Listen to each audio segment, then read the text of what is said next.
Welcome to Dreamland. This is Marla Freeze, and part of my job as a host for this program is to introduce people who I've researched in the psychic spiritual world, who not only have stunning talents, but who radiate tremendous integrity. My guest today vibrates with sincerity and compassion in a way that no other well-known psychic does, in my opinion. She's world-renowned as an author, vibrational healer, and sixth sensory spiritual teacher. The wisdom in her many books and CDs are the tools that I recommend to my clients and to any of the listeners seeking psychic development and assistance. She's the psychic who I actually credit as putting me on my path in my own development some 25 years ago. It is my great pleasure to introduce to you Sonia Choquette. Well, thank you, Marla. It's such a pleasure to be able to talk with you and see all the wonderful things that are being accomplished as a result of our first encounter. I know. It's amazing, isn't it? It is. When I sat in your living room, this was back in the early 80s, I was stunned by what you were able to tell me about my life. You talked about where I was going. You mentioned the city. You told me what would happen to me, which I would be brought to critical acclaim and then torn down, which it did happen. And I thought that when I left your house, I was not the same person. And I wasn't. It was as though you flipped a light switch on for me.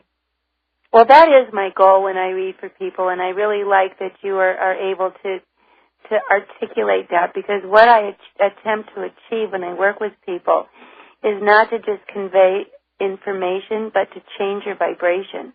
Right.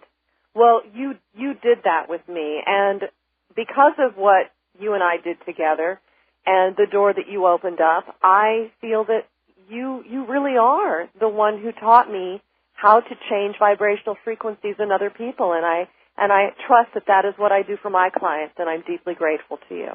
Well, I'm so glad that you mentioned that, because I always say I like to teach the teachers. Well, that's basically, I just went on your website, which is just stunning. By the way, let's give our listeners what your website is right now. It's very easy to remember. It's Trust Your Vibes, VIBES, www.trustyourvibes.com. Well, it is so filled with wonderful information, and you have a new approach to teaching things through your webcast called Psychic Sit-Ups. You know, Marla, the Psychic Sit-Ups was an inspiration that came to me about a year ago, where I really thought, how can I best empower others to develop a very strong confidence in their intuition and in their psychic abilities? And I reflected on how I did it. I worked with my Charlie, teachers once a week. Well, and you coming from a third-generation psychic family, you also had teachers in the physical form that you worked with, like Charlie, right? Exactly, and I had appointments to actually work on my psychic muscles. Right. Now, that's very well documented in your book, The Psychic Diary. Right, The Diary of a Psychic. Diary of a Psychic. So you are offering all of us an opportunity to have a real personal relationship with you as you guide and teach.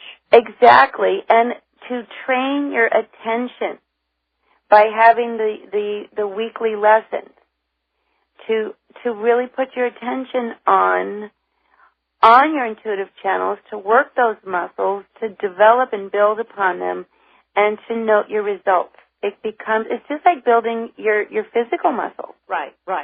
Well, and people have noticed that until they committed to the sit-ups, it was a desire they had, but not a real strength that they would ever be able to develop. So I really feel excited about the sit-ups being a fabulous tool for people anywhere and to work at a time that works for you. Well, and I hope you're going to have people who have, made how can I say this without making my tongue twist, but a sensory six-pack of muscles.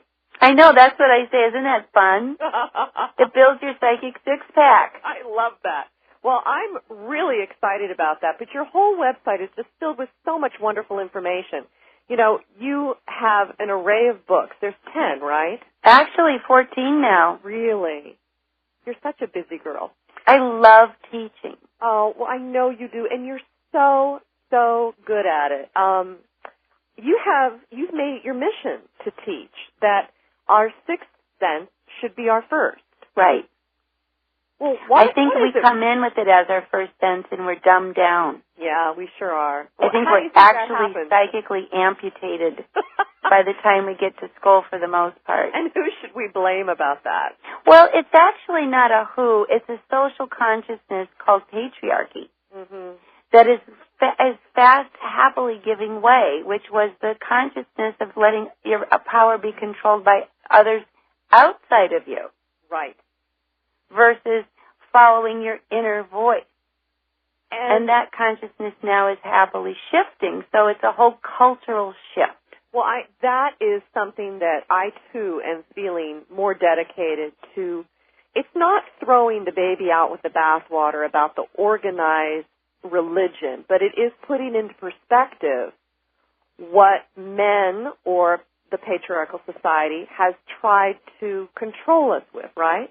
Well, I actually think, and it really is not just men, I think women can also be very patriarchal, but the whole idea is centered on an externalized authority. The Father God is out there, the head of the family, the head of the job, the head of the country. It all look to that exterior guide, that exterior leader, when in fact every spiritual teacher, including Christ, said the kingdom of heaven is within. Correct. So the consciousness that's shifting is that we are realizing, because this external projection of power is crumbling, yes, thank goodness, that we really can be personally guided. Well, and the personal responsibility, I think, is so key. You know, I'm going to get political for a second, but we had a father figure in George W. Bush that basically, you know, our country is so young. We sort of needed somebody to come in and kick the you-know-what out of people and say, well, I'm going to take care of this and I'm going to take care of that. And part of our society wants to get behind that, but we now see the error of our ways, and now we're kind of looking for a savior. What do you think about that? Well, what I'm seeing and what I like is that what's going on in our country politically is actually just another reflection of what's going on in the world consciousness, which is the fall of patriarchy and the failings of patriarchy, the limitations. It doesn't work anymore because the root of patriarchy is that everything is outside and it's me against you. Right. But we are in it with the internet and with the dependencies of global economy and with the dependencies we have on each other in terms of sharing resources. We can no longer have a dominant force bullying or oppressing the lesser forces. Right. So what we're learning, and it's in our politics, but it's also in our medicine, and it's in our education, it's even in our creativity and our art, is that we have to move toward a more cooperative integrity with ourselves and with one another. And that's what your psychic sense does, is it informs you more accurately about what's going on in the world. Well, that's what I think is so crucial in what I try to imbue with people is the idea that you have to trust your knowing. I ask people when I sit with them, tell me something that you know so well that I can't shake that from you. Like, oh, I know I love my kids or I love my dog. That knowingness is what I am sure through your, not only the website, but your books and all of your teaching, you try to make certain that people pay attention to this. Well, I have just a teeny little imagery, which is, you know, you could have all your five senses working, and in other words, let me rephrase it. If you have none of your five senses working, but you have this inner knowing, you're going to be okay. Right. But if all your five senses are working and this inner sense is not working, you won't be okay. And my great model for that is Helen Keller. Oh, perfect. And it's the sense that leads you to living an authentic life. Mm-hmm. It's the sense that leads you to empowering and creative relationships. Right. It's the sense that informs you when it comes to your health, whether or not you're in good hands or you're on the right track. It's the sense that clues you into your safety and protection. It's the sense that also gives you direction toward creativity. And, well, this is the job of a healthy parent as well as a healthy facilitator and therapist to make sure that you are okay no matter where you are. Right. And that's why I like to say a real teacher sets the student free. Right. By giving you the tools. Right. To do that. And real teachers are teachers who help empower you rather than create dependency. Absolutely.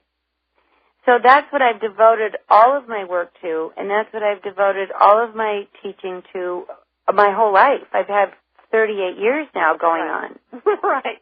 You pretty young. Yeah, you basically started when you were like 5, right? Well, I started when I was 12, so you can do the math on that. Yeah, you can. I grew up always being intuitive, but I don't feel that makes me special. My absolute conviction and through observation is every child starts out intuitive. Every human being starts out intuitive, and it's the social influencing and the consciousness and the environment that will either accelerate or amputate our sixth sense. It'll either give it strength or it'll cut it off. Accelerate or amputate. Mm-hmm. Well, let's talk a little bit more about this. We're going to take a break and come back with Sonia Choquette. Visit Marla Frees' website, www.marlafrees.com. That's MARLAFREES.com to learn more about her great work and how you can benefit from her skills. This is Whitley Strieber's Dreamland. We go deeper. The Dreamland Festival is coming up in Nashville, June 27th through the 29th, and Jim Mars is going to be doing something quite incredible there. He will be introducing his new book, The Fourth Reich, probably his most important and powerful, eye-opening book since JFK, The Fourth Reich. Don't miss hearing about it from Jim Mars personally at the Dreamland Festival. Plus, I'll be there. Ann Strieber will be there. Linda Moulton Howes will be there. William Henry will be there. All of your Dreamland hosts presenting on all sorts of topics around the subject of extreme strangeness. Ascend to the Dreamland Festival. Go to the unknowncountry.com store, click on the latest, and it's the first item in the list. Get your place at the Dreamland Festival right now. Subscribers input coupon code DF1 as you check out of the unknowncountry.com store and get $25 off your Dreamland Festival tickets. Good for each ticket, not the whole order, each individual ticket in the order. Linda Howe this week, very simply, one of the most incredible UFO witness interviews ever recorded. It will stun you. Don't miss it. Last segment of the show. Welcome back. This is Marla Frees for Dreamland, and I have with me today psychic Sonia Choquette, and she is a master teacher, and she is here on this earth. She's a great gift from Spirit to teach us all how to use our intuitive self. So, Sonia, what do you think about how we can train our children, well, after we've, of course, trained ourselves, how do we keep our children in this knowing that they come in with? Well, that's a good question, and one that's so good I wrote a book on it. It's called The Intuitive Spark. Wow. Nurturing intuition in your child, your family, and you. Mm-hmm. And the reason why I think it's such a good question is that intuition really is incubated and grown or amputated, annihilated in the family first and foremost. Right. So the first thing you can do for your children is demonstrate a healthy connection to your own intuition. And here's the really important thing. treat it as normal. Mm-hmm. Treat it as absolutely your gut, your vibes, your inner sense is something we all have and should listen to most of all. And then another thing that I think is really healthy for families to do, with parents to do with kids, and I mean as early as they can speak, is to ask kids, what are your vibes? What does your spirit say? Yeah, what is this telling you? Right. Right. So, like, for example, I have now an 18-year-old and a 20-year-old daughter who are extremely articulate and comfortable with their inner guidance. Oh, how wonderful. But my whole life, they would come and say, Mom, can I spend the night with a friend? Or, Mom, I want to do this. And I'd say, well, before I give you my impressions and opinion, what does your spirit say? Will this be good for you? Is there anything about it that's making you uncomfortable? Is there anything about it that you feel you can gain? And I would keep looping it back to them to self-examine before I would come in and give an answer. And my husband did the same.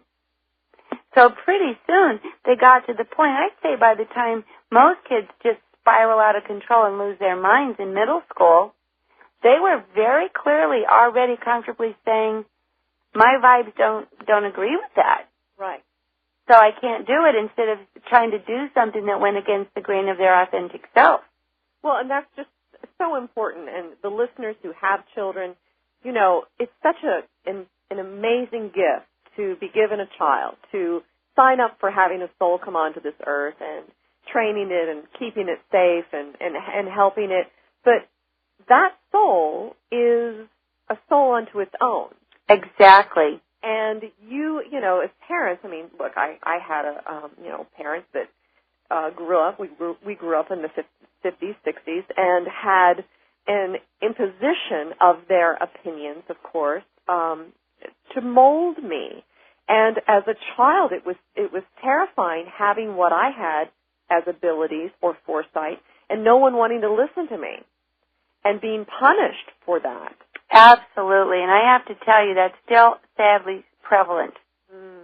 So it brings me to the next most important point. When your kids have a vibe, when your kids share an intuitive experience, don't laugh it off, or dumb it down, or dismiss it, or ignore it. Give it importance and respect. Right. Well, that's what they need more than anything, and that's what's happening with these young kids. If the parents are not there on the same page, supporting and listening and giving respect to the way these children feel, that's where the child gets lost. And that's why children, I actually write in there, I had a parent say, well, why is my son doing drugs? He's just checking out. And I said, because he's seen you check out. Right. He's just following the example. You've just checked out in different ways. You've checked out by being your head always in an iPod or always in a computer, rather, or your BlackBerry, or you've checked out into the television, or you've checked out, but you've not been present and real with your child. Well, and it's not like you have to do it all the time. 10-minute check-in. Right. Is all, how do you feel? What's up? What's going on with your spirit? Is a very good question to start introducing to your children when they're really, really young. Well, hopefully the parent is conscious enough and clear enough and devoid of their own biases. Yes, medicating themselves, etc. So the way I've written the Intuitive Spark, the first, it's into 3 sections, and section 1 is all about the parent. Right. I think kids are just fine. The whole book is about how to mess up a good thing. Well, you know what? The one thing that is great about our television system right now is that we have the opportunity, and of course, women who are raising children that might be home, they have the opportunity to, instead of watching a soap opera, tune into someone like Oprah or Dr. Phil. Or go, to the YouTube now and see really inspiring conversations and art and interviews with people. Absolutely. And last week, Oprah had on Dr. Brian Weiss. He's a wonderful friend of mine. Yes, I love Brian. Isn't he great? He's very funny. And I was so thrilled to see that this conversation of past life regressions was in the mainstream with Oprah. Right. I think that we have to recognize we're in what I call a paradigm shift. We really are beginning, the collective consciousness is now beginning to feel and sense and want to pursue a sixth sensory, intuitive realm of consciousness and realm of operation that integrates and takes into consideration that we can communicate intuitively, that there are spirit guides, that there are past lives, that we are so much more than the matrix we've been shoved into. Right. And some of these things, of course, are being proven scientifically. Well, the thing is, when you have, I'll even take an example from my own publishing company, which is Hay House. When you have 150 million books on spirituality, intuition, past life regression being sold annually, there is a huge point of reference where the collective, greater good of the collective people are saying, well, whether science gets this or not, it's happening to me. You said 150 million? A year. Wow. A year. So there is a whole swath of society saying, yeah, this is real, and it's too big to ignore. Well, I think the thing from my experience in working with people is that they are, of course, they're frightened that their lives don't look the way they want their lives to look. And they get anxious because they do not have that sense of knowing that they can trust. They, as you said, consistently reach to the outside. And you have had quite an experience with having a physical teacher going to see Charlie, once a week, or how many times a week did you see him? I went once a week for years. And then, of course, your indoctrination with the guides that were not physical. Right. And you know what, Sonia? I got to tell you, I think that that's the most courageous thing that you have done. And you have explained it through your work in a very practical way that I think people might be confused or afraid of doing it for themselves, finding those guides. The Judeo-Christian paradigm that we've been taught of maybe that's wrong, or what is this, or I hear from someone named Astra, who is this? Right, and I think that when I wrote my book, Ask Your Guides, I just wanted to give a guided tour of the spirit realm and let people know. It's sort of like, in my perspective, was like when you go to a car mechanic with your first car. It's like, this is all new to me. Right. But so I will feel far more confident in making good decisions if I know a little more information and a little bit more education about what I need to know. So Ask Your Guides introduces people to the spirit world and lets people know that it is just as varied as the peopled world. Mm-hmm. And that there are realms of consciousness that are so specific and different. Just as that we have different cultures, different languages, that people who have different types of talents and gifts, so too in the spirit world. Yeah. And personally, I grew up Roman Catholic. Mm-hmm. And I believed in the Catholic Church because the Catholic Church said we had saints and angels. And that we would pray for intercession from our dearly departed. So in my mind, growing up, I was given total permission and license to have dialogue with the spirit world. And your family supported that. To the point that we would set a seat at the table for whoever was visiting from the spirit world. I love that. We had a place at the dinner table. We had an altar. We had a perpetual candle burning. It was, and it seems weird to the Western world, but to more indigenous societies and more societies that are still connected to the natural world, they do this too. Yeah, they do. Yeah. So it's just that our Western consciousness, in getting so far into the logic brain, has really disconnected from the mysterious and the mystical side of life. Well, and the distractions that we have. Well, that's for sure. So many distractions. So I tried to write a book with Ask Your Guides that would, first of all, let people know what's out there, how to connect, why to connect, when to connect, how to know when a connection is happening, what's a good connect, what's not a so good connect, and how to be in charge of your connections rather than having spirits intrude upon you.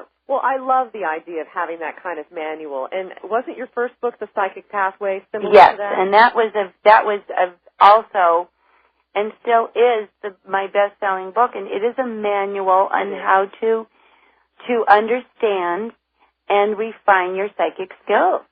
Well, I can't tell you how many gifts I've given those at Christmas time. Well, I'm grateful. Thank you so much. Well, you're welcome. But you know what it's doing for me? It's keeping me from writing my own book. Well, and that's, I think, the next step for you is to write your own book, because this is such unexplored territory still. Mm-hmm.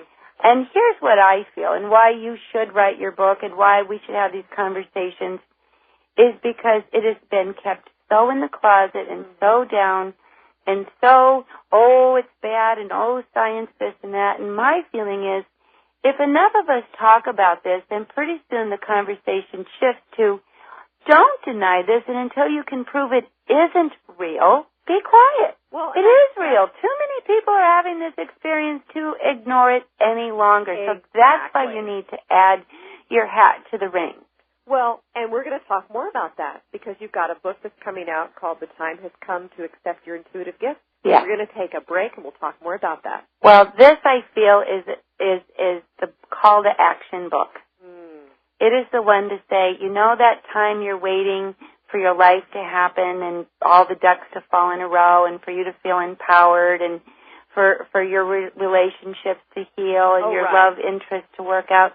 All of that is available right now, but only through one way. And that way is to accept your intuitive gifts and let them be your guide, because your intuitive gifts will guide you to all those things you're waiting for. Well, this is a sweet book. It's not a large one. It's sort of I would like to call it a pocket-sized book filled with wisdom.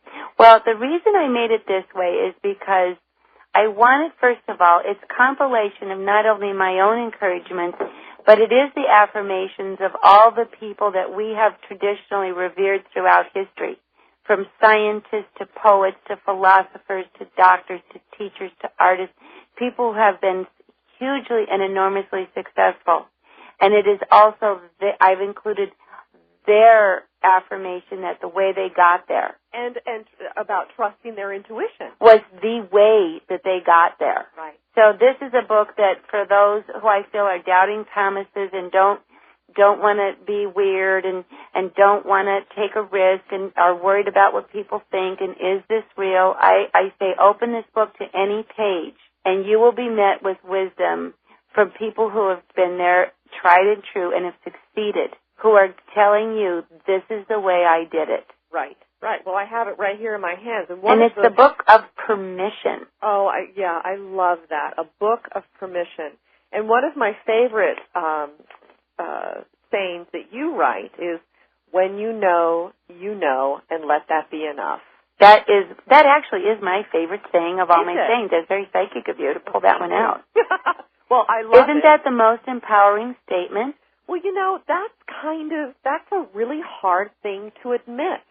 Because if you trust your inner knowing, and of course, I work as a psychic medium, but if you're not even working in this realm, you are intuitive. You do know things. Absolutely. This is the deal. That's what you're teaching. That's what I'm teaching, that is the ultimate choice of personal empowerment. When you know, you know. Let that be enough. Enough. And constantly we are being challenged. Constantly. You'll read the news. The things that you intuitively know inside of you, go, you know what, that just doesn't feel right. Right, and that's enough. Yeah, that's enough. You know who's an example to me and why I am so strongly committed to that consciousness? Is my own mother, who was a victim in World War II of the Holocaust, lost her family, lost her hearing, lost her country, lost everything when she was 12 years old, and was constantly being told by the people she was surrounded by who were panicked and tormented and scared, you're going to die. Oh. And she said, my spirit said I wasn't. Oh. And I had a choice. I could either listen to what was coming at me or listen to what was coming from me. And she said it was probably survival on a colossal level, but I chose what was coming from within me. Right. And it not only saved my life, but she met my dad. They're married now 62 years. years. Oh, how wonderful. You know, her life is a testimonial to it, so I'm not just pulling it out of the ethers. Right. I've seen the example. Well, and when you teach this through your workbooks and people start making a list of their confirmations, they will prove to themselves that the knowing that they feel, and if they write it down and it comes to pass, they'll start getting evidence. And, exactly. You know how quickly? In 1 week. Yeah. So here's my 4-step process to turning your intuition on. Oh, good. Step number 1, be open to it. That alone is a radical, radical shift for most people. Just be open to that you're intuitive. Just accept that idea. And step number 2, expect to be intuitive. Mm-hmm. And that's another radical idea. But I say to people, 2 people go to downtown Chicago where I live. One expects a parking space and one doesn't. They're both right. So when you expect, you attract. Yeah. Now, step number 3 is trust your vibe. Trust what you get. And what I do, this is where step 3 comes into what we were talking about. Every time you get a gut feeling, an aha, a hunch, an inkling, a vibe, a sense, and I wonder, write it down. Mm-hmm. Don't argue, don't negotiate, don't justify, don't try to figure it out. Just put it out there. And what you will have in 1 week is evidence. Now, having said that, Marla, and having worked as long as I have, most people still won't do this. Yeah. So here's plan B. If you don't write it down, okay. You should, because you would enjoy it. Right. Yeah, but plan B is at least speak it out. People like to be right. Right. So if you name it, you claim it. So at least speak it out. Well, so if you're driving in the car, just say, well, what do my vibes say? Mm-hmm. And then answer the question. When you're in doubt, what do my vibes say? What does my gut say? What does my intuition say? What does my psychic sense? You could even call it frank. Yes, call it whatever you want. But just give it a voice. And you know what? If you name it, you claim it. And most people are intuitive, but because they never claim it, and they never say so, they never acknowledge it, they are what I call members of the woulda, coulda, shoulda club. I love that. That's and great. It's so frustrating. It's like I felt that. I knew it. Rats, I should have. Yeah. And you can correct that quickly. Sure, yeah. And then your 4th step in this practice, in this dance, is act on it. Well, it's so cute on your webcast where you basically walk through your house, and this is all about shopping because, hey, I'm a spirit shopper. When I was getting my wedding together, I basically said, okay, look, I need a place. They said, drive down here, pull over, get out and look. And that's what I did, and that's how I found the place for the ceremony. And on the way home, I said, okay, now I need a dress. And they said, okay, pull over to the side of the road. There's going to be a store on your left-hand side. The second dress you try on is it. And keep saying 1,500 in your head. And I walked in there. The dress was like $25. There was no way that I could afford it. And the woman said to me, come back in 2 weeks. It'll be $1,500. I love it. See? And here you're talking about shopping. I mean, I try and encourage people to do this all the time. I trust that if you need a pink sweater, you can go to Macy's and your spirit will lead you there. Exactly. Because that's the point of the spirit world and your higher self. It wants you to have a delightful experience. It wants to have a relationship with you. And that's why I say name your spirit, because your spirit is that intuitive voice coming in. So name your spirit, and then you can begin a relationship. Well, I want to talk to you a little bit about something that you used years ago, and I'm sure you still do. And I have been interested in making sure that our listeners, through various other interviews that I've done, pay attention to it. And we'll be right back to talk to Sonia Choquette. This is Whitley Strieber's Dreamland. We go deeper. The Dreamland Festival is coming up in Nashville, June 27th through the 29th, and Jim Mars is going to be doing something quite incredible there. He will be introducing his new book, The Fourth Reich, probably his most important and powerful, eye-opening book since JFK, The Fourth Reich. Don't miss hearing about it from Jim Mars personally at the Dreamland Festival. Plus, I'll be there. Ann Strieber will be there. Linda Moulton Howes will be there. William Henry will be there. All of your Dreamland hosts presenting on all sorts of topics around the subject of extreme strangeness. Ascend to the Dreamland Festival. Go to the unknowncountry.com store, click on the latest, and it's the first item in the list. Get your place at the Dreamland Festival right now. Visit Marla Frees' website, www.marlafrees.com. That's MARLAFREES.com, to learn more about her great work and how you can benefit from her skills. Welcome back to Dreamland. Sonia, you are a big proponent of psychometry. Yes. I remember when I was working with you years ago, even by phone, you would have me send you a key that I had been carrying. And you read people by working sometimes with metal. Is that correct? I've done that for years. I can still do it. I don't particularly rely on it anymore, but I think it's a terrific way to get used to connecting to a vibration in a solid way. I think that it is something that people can practice every single day of their life. Absolutely. And you know why? Your hands, first of all, they have chakra openings in them. So right in the palms of your hands, and all you have to do is rub them together and then pull them apart, and you can feel that frequency resonating between your hands. Mm-hmm. And your hands are connected to your heart, which is where your intuition originates. It's centered there.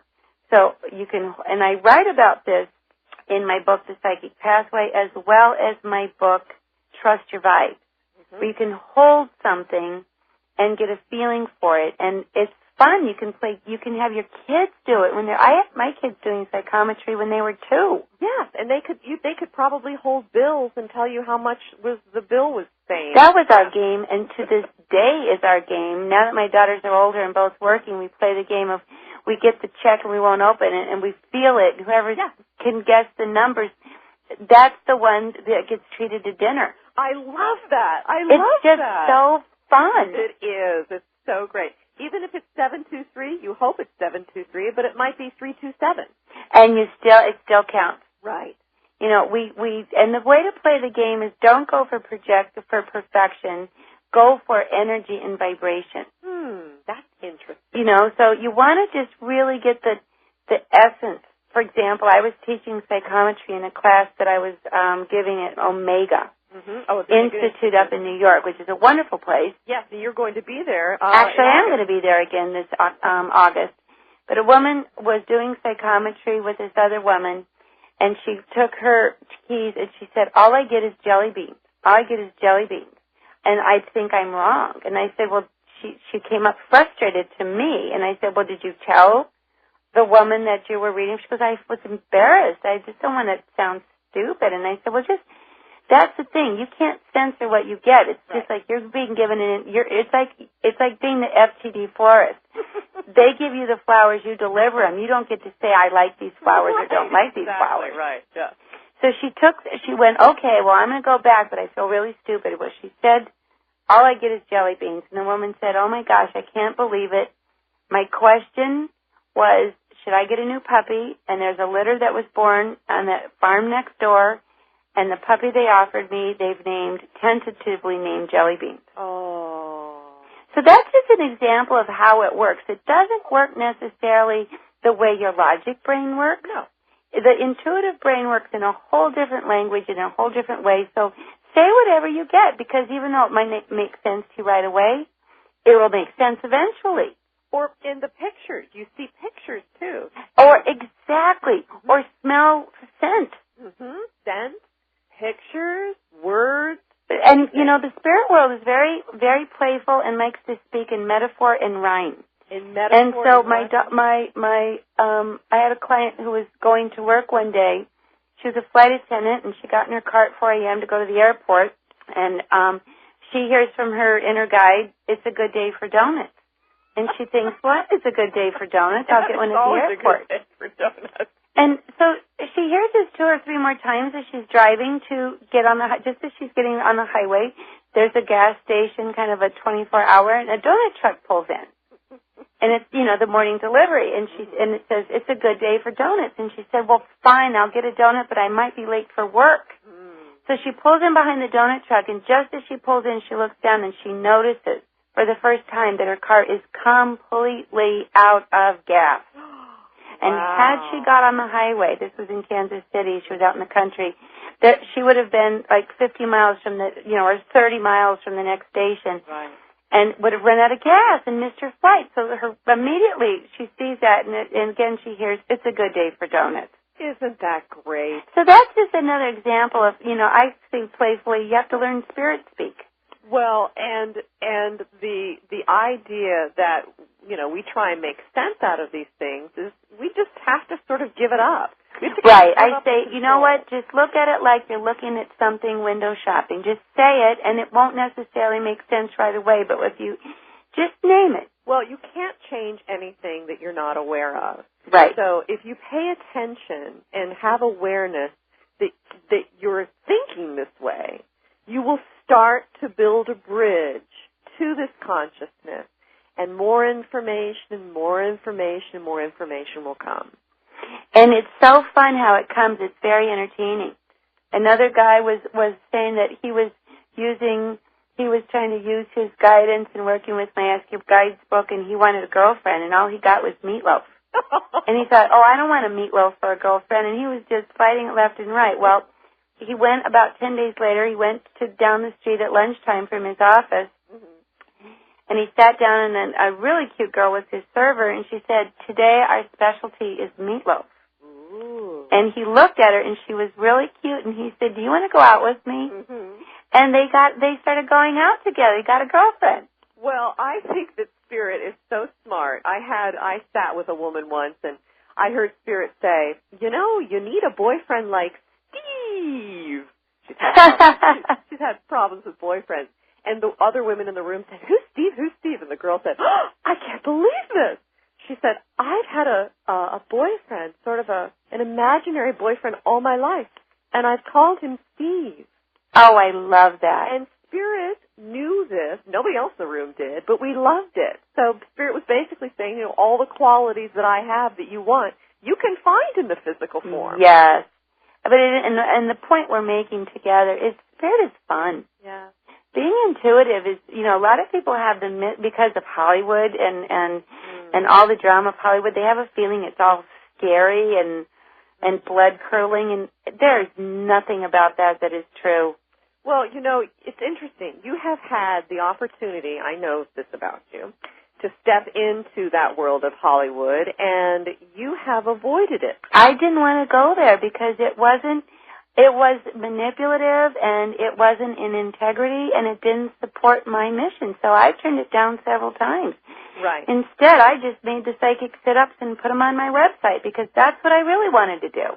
Well, and I'm telling you, that's why I speak about you as powerfully as I do. And I know a lot of those famous people out there.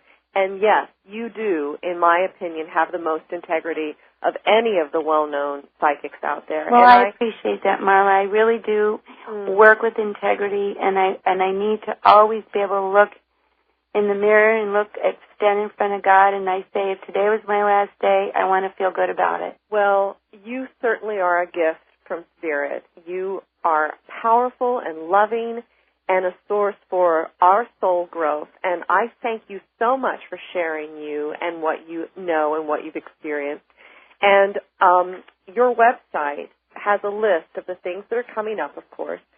We just missed you in Washington, D.C., correct? Yes, I was there last week. I'm off to London tomorrow. How wonderful. And I have a calendar. I think that I'll be back probably, I think my next event is Omega. Oh, good, in Rhinebeck. Yes. But do look at the calendar, and I also have a radio show myself every week on Wednesdays. Good. So they can find all about that. It's Hay House Radio. Well, this has just been so delightful. I'm just so blessed. I think that we are put in the path of teachers who we resonate with, and I'm telling you, the day I left your house, I was not the same person from that point on. All I saw what was true, which is that you are a fabulous healer, teacher, and guide, And I'd just like to end my part of this conversation by saying I will very much look forward to reading your book. Thank you, Sonia. And thank you so much for sharing your time with us today. Linda Moulton Howes and I have talked you to death about drones, but you ain't heard nothing yet. These things are real, and we are beginning to learn more and more about them because Linda keeps getting more and more people coming forward and telling their stories, their astonishing stories. And that's going to happen in just a few moments. Linda Moulton Howes' fabulous website, earthfiles.com, is the place to go to find the very latest on the edge of science. Get the real facts. Linda Moulton Howes won an Emmy for a reason. She is the best there is at what she does. So let's welcome Linda Moulton Howes, Dreamland and UnknownCountry.com's absolutely unique, world-class science reporter. Here she is from Albuquerque, New Mexico. Thank you, Whitley.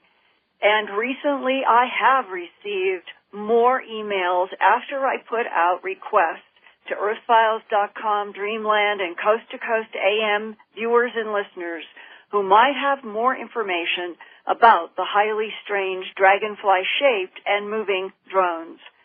And recently, I received one that is perhaps one of the most amazing reports from somebody who is in law enforcement that I have ever received in my career. And this particular email is dated May 30th, 2008.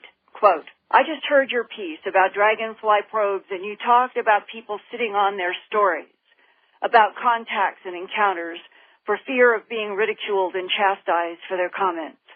Well, that's what I have been doing for about 7 years. In 2001, I was on my parents' land in southern Ohio, about an hour north of Cincinnati. It was early morning, about 8:30 a.m. in mid-December 2001. I had been out hunting on my parents' land, where there were a lot of Douglas fir trees that ran about a half mile and about 300 yards deep. The deer I was hunting frequented that stand of fir trees, so I routinely went to sit among the trees every hunting season. When I entered the stand of trees to head to my normal spot, I felt a strange sensation, like a static charge enveloped my body, unquote. That Ohio hunter has asked for anonymity because he now works in law enforcement and does not want to jeopardize his employment. So I will call him David Smith. David was born in 1982 and is now 26 years old. The past 4 years he has worked as a police dispatcher in a southwestern state. He told me that he is haunted by what happened to him in that southern Ohio stand of fir trees in December 2001.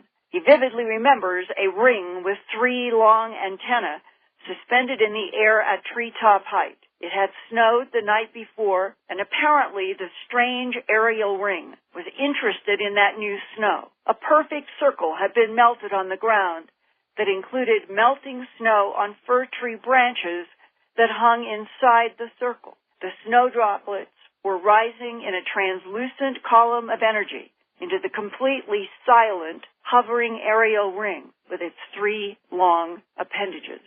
I walked probably 10 or 15 feet into the tree line, and I heard this sound. It's very hard to explain, but it would start from the lowest bass that the human ear can pick up, and it would rise 4 or 5, maybe even 6 octaves to a very high-pitched note, and it would do it every 15 seconds. So it would rise from bass to high pitch, and then back down to bass, and it would start the process over again. This was not natural. This was not an animal. It was not man-made. I need to find out what this is. So I started walking in the general direction that I figured it would be. And I remember that the sound never changed. The sound stayed the same volume that it was when I first heard it. Like it was the same distance away from me even though I was walking closer. I remember looking ahead of me and seeing a tree that the snow on top of it was partially melted. It was wet snow. And the tree directly after it, the snow was a little bit more melted. It wasn't gone, but it was still kind of there. It was very wet. And then I remember the tree after it was hardly any snow at all. It was mainly on the bottom needles.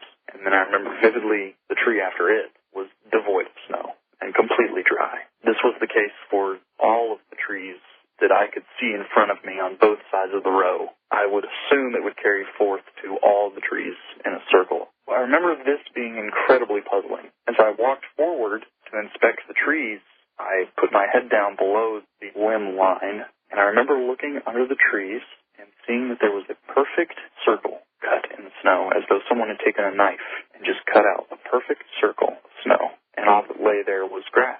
So I proceeded to walk forward, and when I raised my head up between the limbs, I saw something that is very, very hard for me to explain. I saw what I assumed was the snow from this missing circle in the ground. It was floating, droplet form. It was animated. I could see movement in the droplets. I do recall seeing some sunlight played on the droplets. As I looked up the column that stretched, I would say, 5 to 8 feet up from the ground, I noticed that it got heavier as I went up.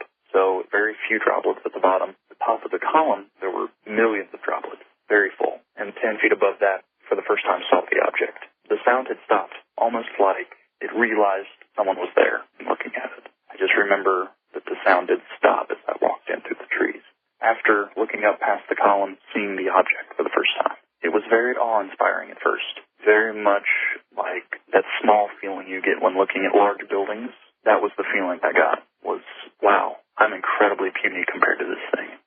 Not that it was large, because it wasn't. I would estimate the diameter of the inner ring of the object to be maybe 10, maybe 12 feet wide. There were 3 antennas.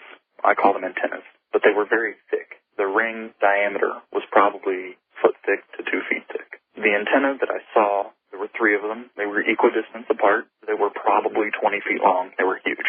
Where the antenna actually met the ring, I couldn't tell any sort of coupling. I couldn't tell any sort of anchoring system. It looked like they were molded into the piece, and it all made one piece. There was absolutely no crack where they were anchored. There were no bolts, no obvious anchoring mechanisms, but they were incredibly taut. They were 100% straight. There was no bow to them. Where were they coming off of the ring? Were they together, or were they equidistant around the ring? They were equidistant around the ring. Can you place in a north, south, east, west on the ring where each of these 3 20-foot-long antennae were?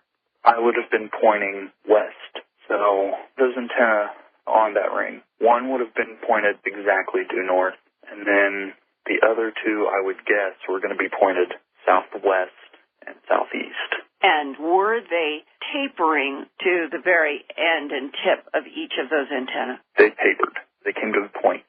They were so small and so pointy that it actually blended in with the background. To where it came to a point, I couldn't actually see the point. The material, I assume it was metal, this thing was constructed out of, was nothing I've ever seen before. It was 100% smooth and very deep, as in when you would look at it, it was like it absorbed light. It was almost as though it sucked in light around itself. But it was a charcoal gray, very, very shiny, and I saw no reflections. It was shiny yet matte, if that makes any sense. I saw no reflections in it. I couldn't see myself or the surrounding trees. On the ends of the antennas, there were 4 rods that looked like FM radio antennas. You're saying that crossing each of those ends were straight pieces of rods that made 90-degree angles to the long antenna? Not 90, they probably made 35-degree angles. They were pointed semi-diagonally upwards. I would guess a good 3 minutes had passed, with no movement, no sound. The only thing that I can still recall vividly from this point on is that the droplets had stopped moving. They were still floating in space above this area. They are very large trees. These things are huge. And the limbs extend, they only leave a good 1.5 to 2 feet worth of clearance walking between them. So it's a big deal for that much snow to be gone. How tall are those trees? The object was hovering right above one, like it was almost touching one of the tips of the trees. I would say it was probably 20 to 25 feet off the ground. Those trees are about 20 to 25 feet tall. And you are how tall? I'm 6'4". So the object itself was only about 14 feet above you. Exactly. I got a very, very good look at it. The good thing is that nothing was obscured by the trees themselves.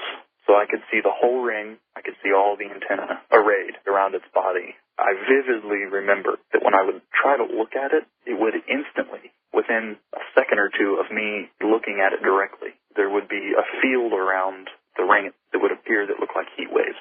When I would first look at it, it would be just a ring. This field would just automatically appear. And would just be waves, like heat waves coming off a hot road in the desert. The next thing I remember is looking at it and staring at the ring itself, trying to get some sort of characteristics from it, some sort of writing or inscription or anything where there was a metal panel or something, and I just couldn't find one. I remember intently thinking to myself, what is this thing? I've got to find out what this is. And as soon as I did that, I was overcome with the most frightening fear I've ever had in my life. The most horrifying fear that you could ever imagine hit me very hard. So much so that my body tensed. I tensed up so tight that I couldn't move. It was like I'd lost control of my body. My brain was in fight or flight mode, and it was telling me to flee very quickly, but I couldn't. I was stuck in place. And this lasted for, I would say, 15 to 20 seconds. I don't know what happened to the water, the floating droplets of water. I do not know. I was very intent on the ring itself. I couldn't look away to tell what had happened to it. The next thing that I can recall happening is that as the fear progressed, as it got worse, I actually started to cry. I remember the warmth of my tears on my cold cheeks. And the last thing of the whole encounter that I really remember is the fact that it went from no movement, no sound, no nothing, instantly to spinning. It was amazingly fast how fast this thing was going. Spinning right in place in a circle. There was no wind generated from it. It was spinning incredibly fast.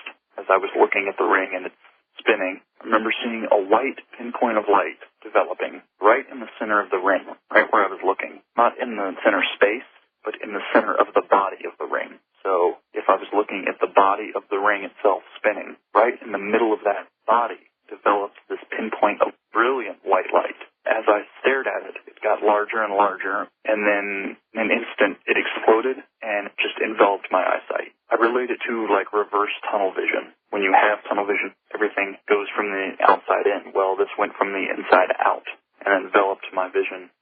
When it exploded into my sight, it knocked me unconscious. I woke up, I would guess, 10 hours later. The sun was down. It was night. My watch had stopped, so I can't give you an accurate time. I still have the stopwatch. I was laying on the ground on my back, and I remember feeling very disoriented when I woke up, almost to the point of not remembering what happened. The weirdest thing about it was that the soles of my boots had been melted. The rubber on the soles of the boots, it was melted. There was grass in it. It was horrible. There were 2 footprints in the snow where my feet had been, and in those footprints, there was no snow. There was just grass underneath where I'd been standing. Obviously, the melting of the boot soles would burn me through the snow into the grass, but there were no burn marks in the ground. It was almost like I'd been struck by lightning. I felt very disoriented. My body hurt all over. I couldn't think very well. I was lost, actually. I couldn't figure out where I was. I sat there for half an hour, 45 minutes, just trying to figure out who I was, where I was, and what I was doing. It was very, very frightening. Did you get any sense of communication in your mind from this object when it was spinning and when that light began to appear? The only thing I felt when it started spinning was just pure hatred. I got this overwhelming feeling of, I hate you. Like, why are you here? Like, leave me alone. Why are you alive? That kind of thing. I come from a military family, and I've seen a lot of military hardware that performs very well, but I've never seen any piece of metallic hardware perform that kind of a maneuver in our atmosphere. Spinning so rapidly and not causing any movement in the air around you. Or any sound. Try to imagine seeing a ring spinning, right, in air with the antennas attached, but absolutely no air movement. Absolutely no sound from air movement. No whoosh, no ka-whoosh, nothing. Just complete silence. And was it during that spinning that you had this sense that it was directing hatred at you? When it started spinning like that, I genuinely believe it wanted my death. And if it were that powerful, and from someplace else in the universe perhaps, why do you think you were not killed?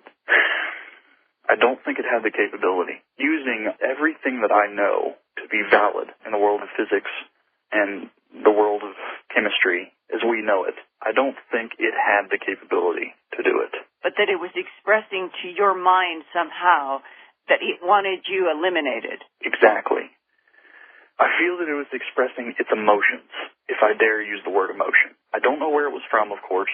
I definitely do not believe that it was man-made. There's a lot of stuff out there I know that can be man-made, but this was not. This was completely otherworldly, and I do not believe that it had the capability to kill me. What it was doing was expressing its desire to do so. And when that white, bright pinpoint of light began to expand, did you have any other sense coming from the spinning object? It was almost as though I was in a trance. My vision had been locked upon it. I do remember thinking I'm going to die. I remember thinking that this is it. I'm toast. Like, I'm done. I believe it tried to kill me and it failed somehow. It didn't perform something right or do something correctly. Or it was just a defensive tactic. Or it was an object that was sent here. What I got from looking at it, from stumbling upon it in the middle of nowhere, was that it was on some sort of covert operation. My main objective is to not be discovered. That's what I get from the whole situation, is that I was in the wrong place at the wrong time, and I stumbled upon the wrong thing at the wrong time. And you could say from what you observed that its mission at that time was to gather the snow in a melted form into that energy column and take it somewhere into that ring? Yes. I thoroughly believe that it was studying something, whether it be the snow or whether the snow was just the top layer and it was trying to get to the dirt. Maybe there's something buried under there. I don't know. I've never gone back. I refuse to go back. I will not go back into that area. That's how frightening this was. I'm scared thinking about it right now. And when you heard my discussion and heard Brent Yarrow up in Camas, Washington, describing what he and his friend had seen, what was your reaction? To tell you the truth, and I'm not afraid to admit this, I broke down crying. I was very glad to hear that I wasn't the only one that had heard about this stuff. I wasn't the only one that had seen one of these things. I'm very, very scared of it coming back. I feel that its purpose was not good in nature. Something big is going to happen. I'm fairly certain of that. David Smith is now the 16th eyewitness spanning 21 years who have described a long wingless body around a ring with these antennae, sometimes 3, sometimes more, in these odd positions around the ring. And in 2007, in addition to the ring and the antenna, it was very clear that a series of photographs also showed this corona of wires that went up from the ring, which were not in this 2001 mid-December description by David Smith. But of all of them that have seen this strange dragonfly moving and wingless body in the sky that I have talked to personally, every single one has said, I felt like I was being watched. I felt that it knew what I was thinking. I felt like I was under surveillance. Whatever this is, Whitley, the very fact that this man 7 years ago would also have intuitively the sense of an emotion that he related to hatred and a desire to kill him watching it is perhaps the most sobering and most dangerous insight that we've had yet on these dragonfly drones. Charitable giving is important not only to the needy, but also to those of us doing the giving.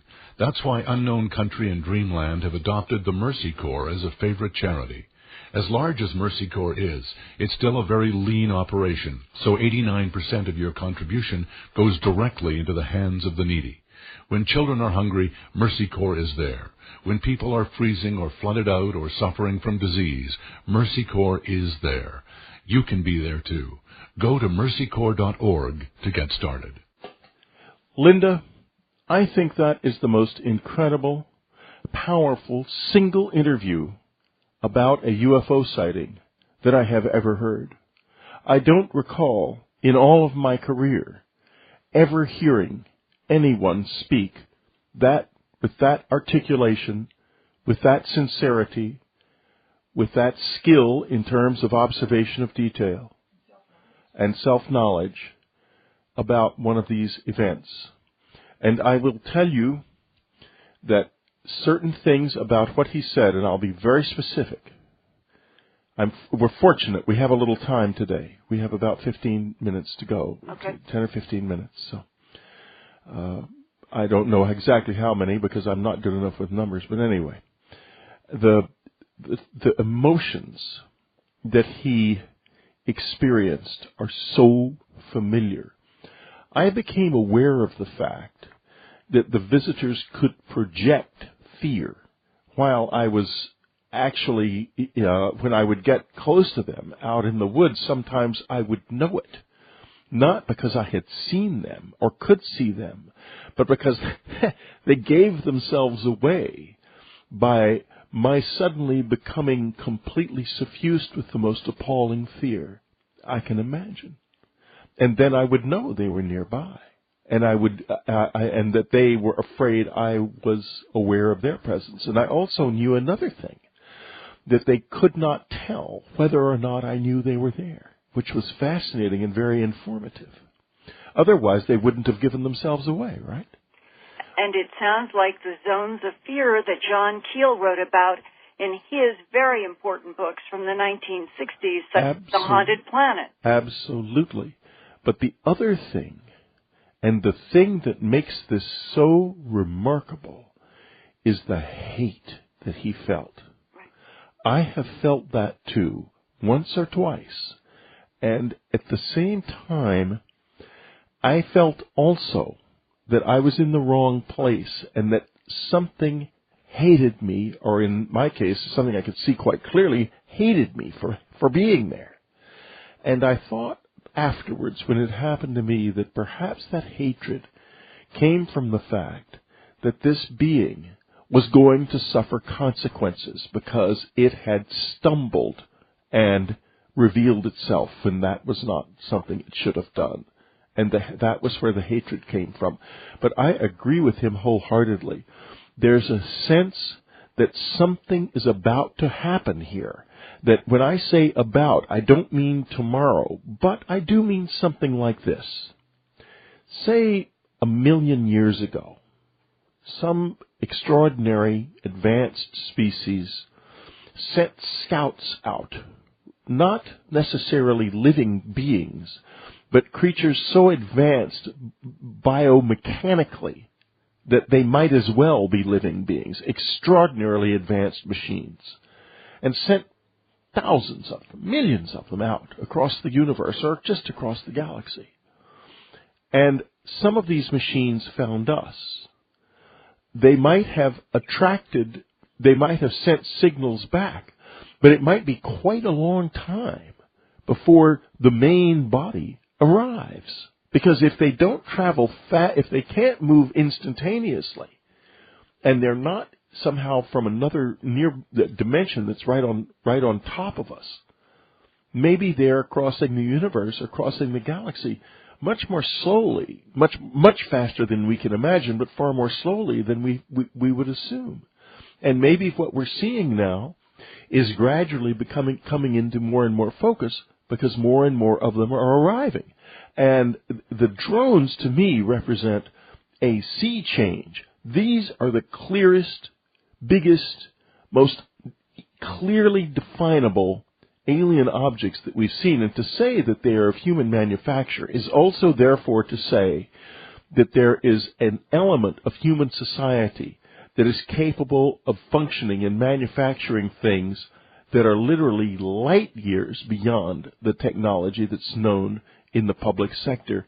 And while I know the technology behind the curtain of classification is some of it profoundly advanced, I think he's right about this not being of this world. I was just going to say, he's not describing something that was made by man, just as Ricky Sorrells was not describing anything made by man that was so huge over his forest in Texas, in Dublin in January, where he had gone deer hunting and found that thing above him.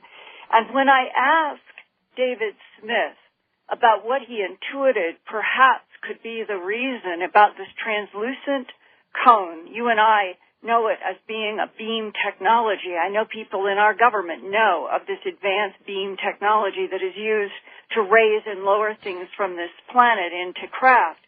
And yeah, I got raised and lowered by it once, so I do know it exists. Right, and Jim Sparks and others. But when I asked him specifically about this extraordinary scene of something melting newly fallen snow into droplets and gathering it up into the cylinder that was rising up into the ring with its antenna. This is something that David Smith said. This is a quote. Well, you know, one of the staples of modern warfare is reconnaissance. You have to know your enemy. You have to know how they think, how they move, how they work, what they eat, how they eat, when they eat. I believe these ring drones are the tendrils of some sort of recon force, an expeditionary unit that's going over the target, figuring out what has to be done. That's what frightens me so much. That is the vibe, the feeling that I felt, unquote. Now, very important to remember, he was knocked unconscious. His boots were melted onto the ground, but he was alive. It did not kill him. Perhaps these machines cannot kill life that they encounter. Maybe there is some sort of restriction. And further, he went from that experience into a desire to go into law enforcement. And today, as he talked to me about this memory that haunts him, he is doing so from a context of dispatching and being on the receiving ends of all kinds of calls all of the time. And he told me that he was even aware that in the police station lingo, there is a code. It is for unidentified flying objects. That code was released to his police station and others in January when all of those sightings were occurring in Stephenville, Texas. He said, something extraordinary happened, Linda, and we're talking about highly classified and emergency code operations and alphabet soup people being involved. But given all of that, and given the fact that now in his work he is paying attention to what is happening with an open mind, he and others in police stations, he said, we are truly left out of the information loop. If the code comes into the police station, that code is immediately passed to higher authorities, and they have a step-by-step operation in which very specific information is to go beyond police stations to some phone numbers that, as far as you and I are concerned, they would be part of the alphabet soup agencies in this country. And I think it's fascinating that here is a young man who had an experience that has so stunned him that when he finally decided he would go into law enforcement, that he now is more aware and has more of an open mind and is trying to understand not only what happened to him, but what is happening in all of these other aerial light sightings that have been engulfing the planet for a long time, and especially now this new resurgence in 2008, not just Texas and other parts of the United States, but definitely an uptick from around the world. You know, I don't think that it intended to kill him, and I doubt very much that it didn't have the ability to do that. I do think this man was sent back with a message, and the message is basically very clear.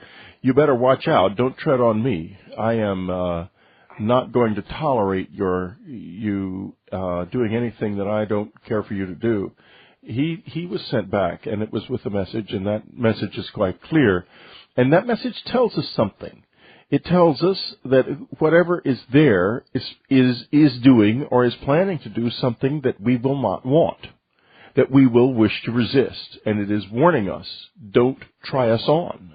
It's a threat reaction. Exactly what you're seeing is something is threatening us and telling us to stay away. Now, if it couldn't be bested by us in some way, it wouldn't need to threaten us.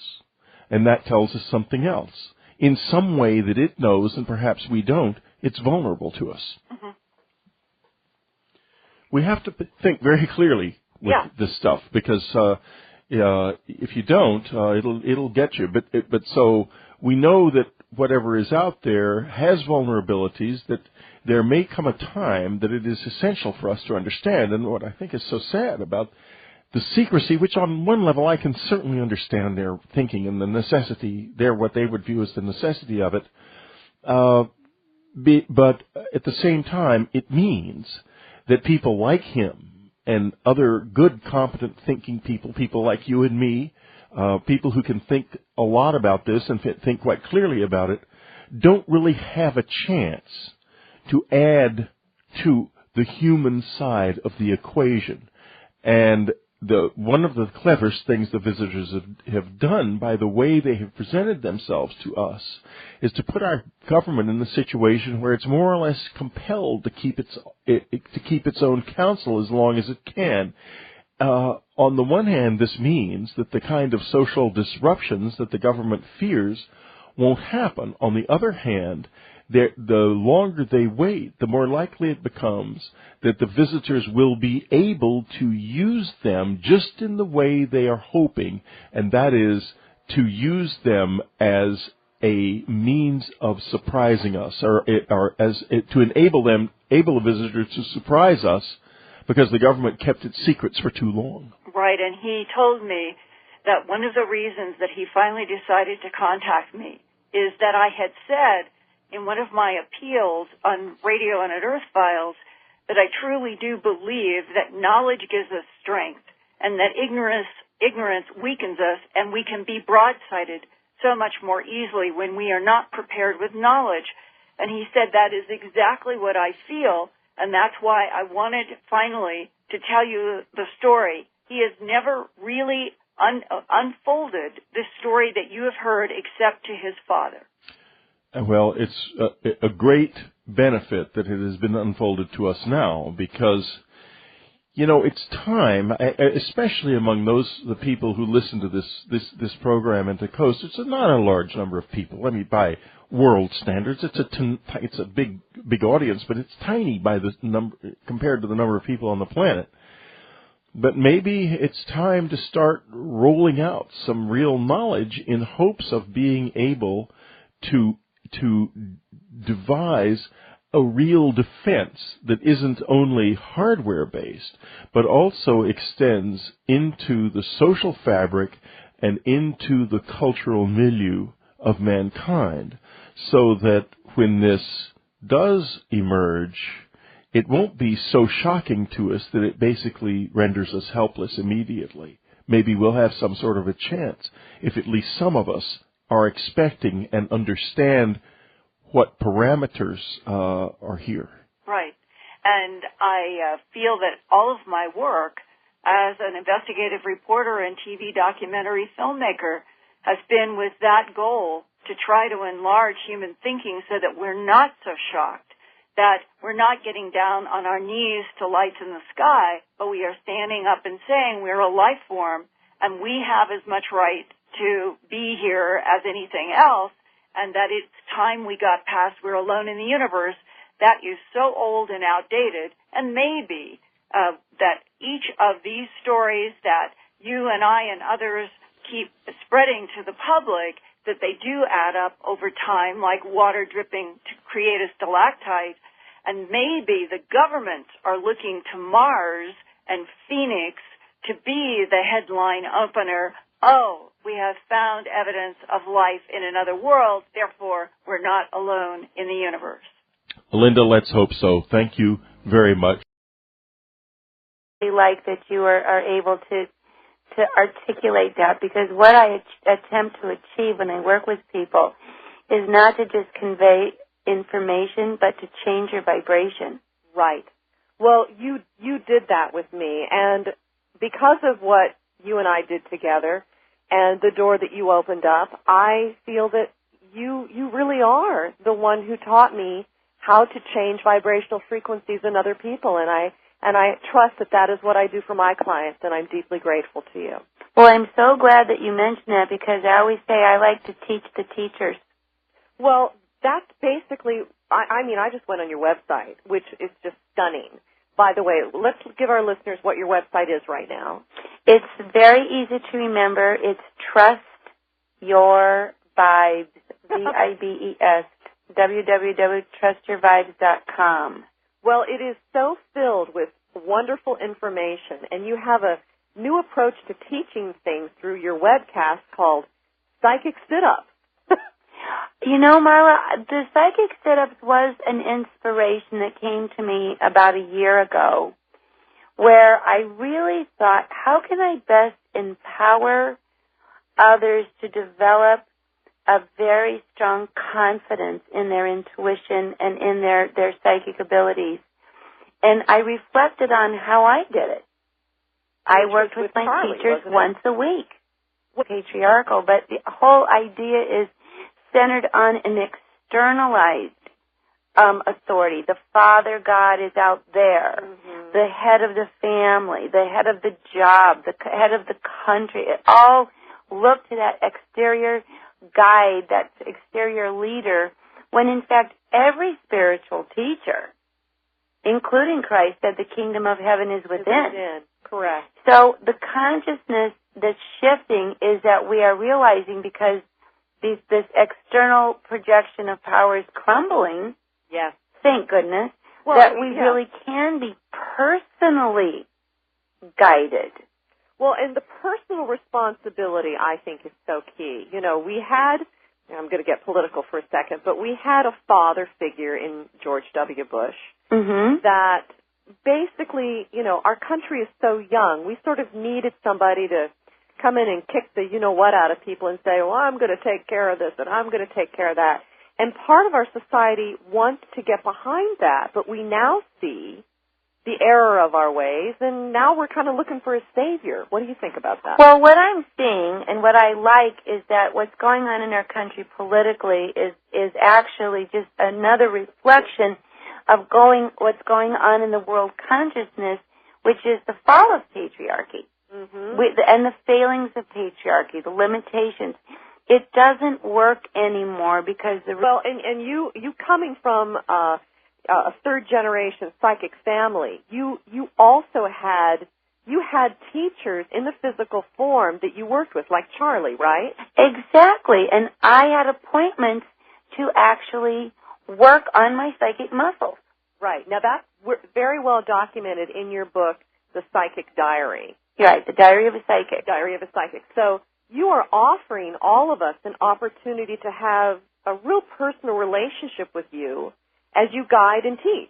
Exactly, and to train your attention by having the weekly lessons, to really put your attention on your intuitive channels, to work those muscles, to develop and build upon them, and to note your results. It's just like building your physical muscles. Right.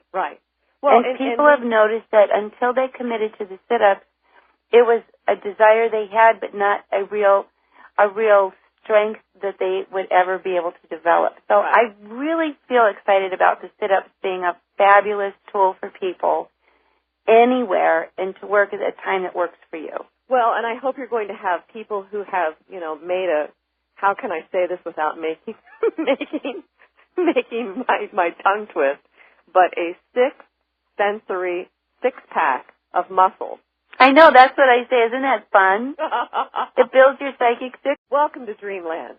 This is Marla Fries, and part of my job as a host for this program is to introduce people who I've researched in the psychic spiritual world, who not only have stunning talent, but who radiate tremendous integrity.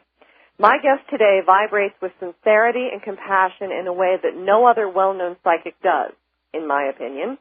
She's world-renowned as an author, vibrational healer, and sixth sensory spiritual teacher. The wisdom in her many books and CDs are the tools that I recommend to my clients and to any of the listeners seeking psychic development and assistance. She's the psychic who I actually credit as putting me on my path in my own development some 25 years ago. It is my great pleasure to introduce to you Sonia Choquette. Well, thank you, Marla. It's such a pleasure to be able to talk with you and see all the wonderful things that are being accomplished as a result of our first encounter. I know. It's amazing, isn't it? It is. When I sat in your living room, this was back in the early 80s, I was stunned by what you were able to tell me about my life. You talked about where I was going. You mentioned the city. You told me what would happen to me, which I would be brought to critical acclaim and then torn down, which it did happen. And I thought that when I left your house, I was not the same person. And I wasn't. It was as though you flipped a light switch on for me. Well, that is my goal when I read for people, and I really expect. I love that. Well, I'm really excited about that, but your whole website is just filled with so much wonderful information. You know, you have an array of books. There's 10, right? Actually, 14 now. Really? You're such a busy girl. I love teaching. Oh, well, I know you do, and you're so, so good at it. You've made it your mission to teach that our sixth sense should be our first. Right. Well, I think we come in with it as our first sense, and we're dumbed down. Yeah, we sure are. I think we're actually psychically amputated by the time we get to school for the most part. And who should we blame about that? Well, it's actually not a who. It's a social consciousness called patriarchy that is fast, happily giving way, which was the consciousness of letting your power be controlled by others outside of you. Right. Versus following your inner voice. And that consciousness now is happily shifting, so it's a whole cultural shift. Well, that is something that I, too, am feeling more dedicated to. It's not throwing the baby out with the bathwater about the organized religion, but it is putting into perspective what men or the patriarchal society has tried to control us with, right? Well, I actually think, and it really is not just men, I think women can also be very